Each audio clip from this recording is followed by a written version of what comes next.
మీ credit card ఎప్పుడైనా పోయిందా? లేదా ఒకవేళ పోతే ఏం చేయాలో తెలుసా? ఈ వీడియోలో తెలుసుకోండి. ఎందుకంటే ఈ రోజుల్లో క్రెడిట్ కార్డ్ వాడని వాళ్ళు ఉండరు. డెబిట్ కార్డుల వినియోగం దాదాపుగా తగ్గిపోయి క్రెడిట్ కార్డులపైనే చాలామంది బతికేస్తుంటారు. ఇటు బ్యాంకులు కూడా పిలిచి మరీ క్రెడిట్ కార్డులు ఇస్తున్నాయి. కాబట్టి అందరి పర్సుల్లో క్రెడిట్ కార్డులు చాలానే ఉంటున్నాయి. కానీ వీటిని వాడడంలో ఎంత సుఖం ఉంటుందో బిల్లు కట్టడంలో అంత ప్రెషర్ ఉంటుంది. పొరపాటున పోయిందా? అది అన్నిటికంటే పెద్ద టెన్షన్. మరి క్రెడిట్ కార్డ్ పోతే ఏం చేయాలంటే, మీ క్రెడిట్ కార్డ్ పోతే ముందుగా చేయాల్సింది బ్యాంక్ కస్టమర్ కేర్కు ఫోన్ చేయడం.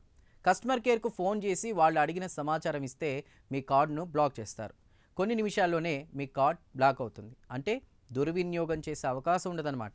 అయితే కస్టమర్ కేర్కి కాల్ చేస్తే కార్డ్ బ్లాక్ చేస్తారనేది నిజమే, కానీ కాల్ కనెక్ట్ అయ్యేది ఎక్కడ అనేటువంటి ప్రశ్న అందరిలో ఉంటుంది. నిజమే కదా? సో మరో బెస్ట్ ఆల్టర్నేటివ్ ఏంటంటే, ఆ కార్డుకి సంబంధించిన మొబైల్ యాప్లో కార్డుని బ్లాక్ చేసే ఆప్షన్ కూడా ఉంటుంది. అక్కడైతే క్షణాల్లో కార్డు దుర్వినియోగం కాకుండా అడ్డుకోవచ్చు.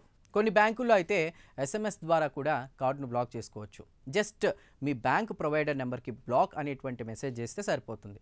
అన్నిటికీ మించి మరో జాగ్రత్త ఏం తీసుకోవచ్చు అంటే, మీ కార్డుని ఉపయోగించినప్పుడు టెంపరరీగా బ్లాక్ చేసి పెట్టుకోవడం, ఉపయోగిస్తున్నాము అనుకున్నప్పుడు ఎనేబుల్ చేయడం, ఇది అన్నిటికంటే కూడా బెస్ట్ ఆప్షన్. దీనివల్ల కార్డు పోయినా ఎవరు ఉపయోగించలేరు. మీరు కూడా టెన్షన్ పడకుండా బ్యాంకుకి సమాచారం ఇచ్చి కొత్త కార్డు తెప్పించుకోవచ్చు. సో ఈ స్టెప్స్ ఫాలో అయితే మీ క్రెడిట్ కార్డ్ పోయినా టెన్షన్ పడే పరిస్థితే రాదు.